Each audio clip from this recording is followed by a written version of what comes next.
Hello guys, and welcome back to another cold episode. On today's episode, as you could tell by the title and the thumbnail, we are talking about Megalith. Again, however, without a spell. That's right, we are not using the spells because of the new anti-spell festival. We are going to be playing Megalith with it because, honestly, this is like the literal only ritual deck that could actually be played without a spell. Like, period. So, hey, why not give it a try? If you don't know, Megalith's whole gimmick is that they use monsters instead to actually ritual summon. They use the monsters basically as the ritual spells. They do have a spell, most notably though, that being this one in particular, Unformed. I mean, they have Portal, but no one cares. Unformed is a crazy good card. It allows you to ritual summon from deck at quick effect speed, which is pretty good when the on-summon effect of Bethor destroys cards. Seems like a good effect. But all in all, we still have full to basically accomplish the same goal. So yeah, that's more or less the plan. Get full on the field and then do block dragon shenanigans. So let's talk about the card by card. So first things first, we have our incantations to help assist us with getting to our Megalith cards, seeing as how, yeah, it just kind of makes sense to have the incantations. They're just good support overall. So we have the triple Pensaplume as well as the double Talismandra. That way, if I do happen to draw the Talismandra, which I inevitably will, we are still able to special summon one from deck.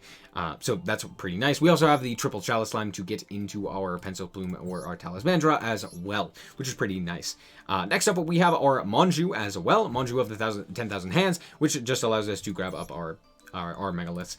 This could also be Senju, like it literally does the same thing, but that's not really that big of a deal. Also, it allows us to get out Benten, or search out Benten, which is very good. Being able to tribute this card and search out this card in particular, Lancia, or if we haven't used our normal summon, the Manju, is very nice. So that is why we are playing the Benten as well. As for the Megaliths, we have triple full, double Ophiel, double Haggath. Haggath can only really search out the emergence, but it does still have the valuable effect of being able to ritual summon, which means that we could potentially ritual summon out a second Ophiel, which could then get us another search. Overall, very nice. Then we also have Auk. We are playing two of this. Normally, I don't play this card at all, but the reason that it's good here is because during the main phase, quick effect, you can activate this effect to ritual summon a ritual monster from your hand by tributing monsters from your field, hand or field, including this card on your field, whose total level equal or exceed the level of that ritual monster. Meaning that you can potentially go into a Bethor from the hand or something like an Aerodron to add protection, or heck, even just an Ophiel to get an additional search.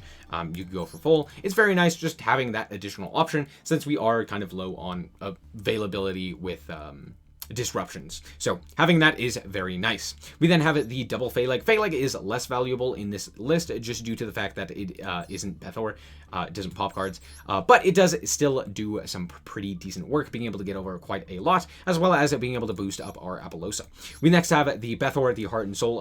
The main reason to play this deck, being able to pop basically an entire opponent's field, is Pog. So yeah, Bethor. Next up, we have triple Aerotron. This also has the ability to ritual summon from hand during the main phase, similar to Auk, however, just not using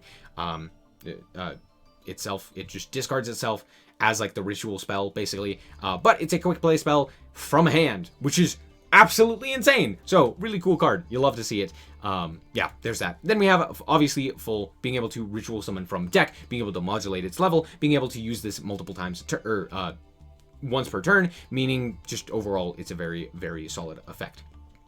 Yeah, overall pretty decent. And then of course we have ourselves the Blocky Boy, Block Dragon. If you don't know, this card is absolutely ban worthy, and we will showcase it in this deck. And the reason for that is because you can search it off of a Gallant Granite, which is any 2 level 4 monsters, and hey, look at that, we have a bunch of level 4s that we can go into. But Block Dragon, importantly, can banish any 3 Earth monsters, not rocks, Earths. Did you know that? Did you know you could banish Cross Sheep in order to go for the Block Dragon? I'm sure you did. You're a smart little cookie. Anyway, then if it's sent to the graveyard, you get to search out up to 3 rock monsters whose total level equal 8. Guess what? We have some 4s, we have some 2s, and most importantly, you can search out Adamant Spader Researcher, which allows us to get a tuner for free, which can then allow us to go for Baron. Because guess what? A 2 and an 8. That's a 10. So we can end on some pretty incredible boards due to this fact. Yeah, Block Dragon is absolutely crazy. And then we have, obviously, Lancia as mostly a search target for Benten, but also it's just pretty decent. It's not crazy, but like it does stop Sword Soul, it stops Tri Brigade, it stops the Paleo. Well, it can stop the Paleos. It can stop quite a few things. So it's pretty nice. It's pretty decent, but just a searchable hand trap is pretty good. We also have the triple Ash Blossom as well as the double Imperm. Now, I'm not playing the Max C because I felt like I was playing against like no combo decks. So I decided to play the Max C-less version, but in all honesty, you could throw in Max C as well, cut down on things like the Pensaplumes or the Chalice Slimes or Lancia or what have you, in order to go for that. Just kind of up to you. I wasn't playing against it. Definitely something you could consider. And then we have the double emergence. This card is very nice because it gets something like full back onto the field, which could then be utilized for more ritual summons. Next up, we have the extra deck, which we have the one Baron, which we can go into off of these two. And then we have the one Baguska. This card is basically just plan B. If you have 2 4s and you can't really do anything else, make Guska and pass and pray. That's basically it. Next up, we have the double Gallant Granite. This allows us to, if one gets stopped or destroyed or something like that, go into a second one to get the Block Dragon. We kind of need this card, so yeah, very important. We have one Sanafond, the Sky Prison. This one doesn't ever come up. We have one Dingir Suit. This one does come up. Occasionally being able to just send a monster to the graveyard is very nice. Also, adding protection is good. If you didn't know, all of the Megaliths are level 8s and 4s, except for Full, who's a 2. But yeah, so having 8s and 4 XZ monsters makes sense. Then we have one Zombie Vampire. I actually never really used this because a lot of people wanted their cards to go to the graveyard, but it's still pretty good. Next up, we have Zeus because XZs. As for the Link monsters, we have one Nightmare Phoenix. This is, I don't know, this is probably the most cuttable card. I would say I never summoned it. It's just not worth it to, because, I mean, you can go Bethor to pop the back row if you need to. So, this just never comes up. Next up, we have the IP Masquerena. We have Cross Sheep. This card will always come up. Definitely be playing this card. It allows you to draw 2, discard 2 if you put a ritual monster at link point and then summon another monster, or if you just summon it at link point, which is pretty nice. Yeah, it just gets more materials into the graveyard for another Block Dragon. Then we have a Nightmare Unicorn, Avramax. We have the one Apollosa and the one Access Code. Avramax is actually very good. You normally end on something like an IP Masquerena with like a whole bunch of materials on field or something like that. You could even end on a Cross Sheep and an IP Masquerena, and then all of a sudden you go into, boom, Avramax, and your opponent just stares at you and goes, why? So, pretty nice. We also have the Unicorn as the other IP Masquerena target. So, yeah, that's it for the deck. Let's hop into the replays and show you how this deck performs. Oh my gosh, I can't speak. Alright, so here we are going first, and I hear what you're saying. Why aren't you playing Gale Dogra? And the reason for that is, simply put, like, it's not as good in this format due to the fact that you're not able to cycle Haggith in particular to get an additional ritual spell. So, because of that, we're not playing that as... We're not playing Dogra. Also, cutting your life points in this format, where a lot of people are playing, like, burn stuff and, like, more control strategies, isn't as good. But you could still play it. You could still play the Gale Dogra. I just kind of wanted to do something different, mostly. And the incantations kind of filled out the deck a little bit better. So, there's that. Anyway, we're going to go for the Ophiel, or we're going to go for Phaleg, tribute the Auk in order to go for the Ophiel. Ophiel will obviously search out the full, and then we will activate the effect of the Ophiel in order to tribute, in order to go for the full. So yeah, out comes the full. Full effect is going to activate. We're going to target the Ophiel so that we can grab it back to hand, so that we have it for later. Also, making our full a level 4. We're then going to tribute the Phaleg in order to go for the Haggith. Haggith will then search out the one card that we can, which is Emergence. Literally the only card that we can search. We're going to go then into the Haggith for the Ophiel, which is why we added back the Ophiel as well.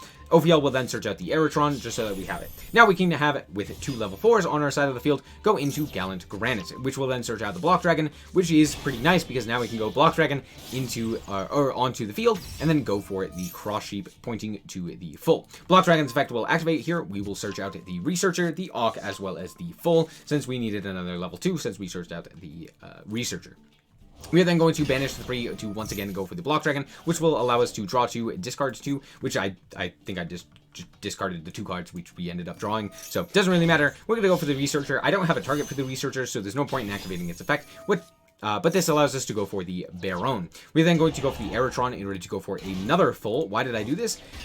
because I needed materials in order for us to go into, that's right, IP Mask Arena. So now at this point we have the full, we have the Baron, we have the IP Mask Arena, but we don't really have the levels for the full to actually do anything unless our Baron is tributed. That's literally the only way for us to get a Bethor, as well as Bethor is only going to pop like 2. So it's not really that good of an idea, but hey, it's something. We're going to set the emergence and pass. In the draw phase, I'm actually going to go and bring back the full, which means that we have one less target for our Bethor, but at the very least, they now have to deal with 2 fulls in order to actually deal with our, to prevent a Bethor from coming out. They're going to normal summon Skyblaster, which allows it to get a token, which allows them a basically free Link 2. They're going to go for Nightmare Cerberus and pop our Baron. I'm obviously going to negate this, but this does allow me to, 1, see that they're playing Drow, which means that they're probably playing on, or they're playing some sort of deep draw Dark World deck, which they are. Out comes the danger. But more importantly, it means that this Baron is now free to just be tributed away for our full. So now I don't feel as bad, which is why, like, yeah, I'm just going to activate that. They're going to go for the Dogman and decrease the attack of everything. Oh no. And then they're going to go for the Mothman, which hits the Ogopogo, which Ogopogo is going to send Nessie, which doesn't do anything. They're going to go for the Thunderbird and pitch Danger Zone. Of course, the Thunderbird comes out. They're going to draw into the Mothman, which will then allow us to... Nope. They decided not to do that. They're going to go for Space Insulator because reasons, and then link off into Nightmare Phoenix. I don't know what's happening here, but okay. They tried to go to battle phase, and at that point, I'm going to go for the Crusadia Avermax, which they're going to just walk into. I don't know what's going on here, but it's nice. This is mostly a proof of concept, like, hey, here's how this deck works. Anyway, we're going to grab up the Aerotron now that we have our... we're going to tribute away the full in order to go for the Aerotron here. We're going to bring back the full as well because, I don't know, why not? And then we are going to tribute away the full in order to go for the full, in order to go... Oh, sorry. We're going to tribute away both the fulls in order to go for the Ophiel. Ophiel will then add the Bethor to hand, and we will switch everything to attack position and proceed to battle. Ignore the fact that the Block Dragon just came back. That's not important. Anyway, good game, I think. Alright, and here we get to showcase the Impcantations. So we drew triple Incantation and 1 Chalice Slime, and 1 Phalanx. So we're going to go for the Pencil Plume here to grab up the Talismandra, which will then allow us to go for the Ophiel. Ophiel will be summoned using the Phalanx by tributing off the Talismandra. Now, one thing to note with the Incantations is you can't go into the extra deck while they are on the field. So do keep that in mind. You do need to be able to get these off of the field in order to go into your extra deck plays, which is very important. But with that being said, we can still play around that limitation due to Full and Bethor being absolutely just goated powerhouses. So we'll still be fine. Trust me. Anyway, we're going to go for the Ophiel to grab up the Full because we do need it. And then we are going to go for the Ophiel in order to summon out the Full. Full effect is going to activate. We're going to add it to our hand, the Phalanx, since it is just the highest level. We're going to then tribute off these Talismandras so that's not doing anything in order to go for a second Ophiel. Ophiel will then add the Aerotron to hand, and for some reason I didn't add Bethor. Instead I added...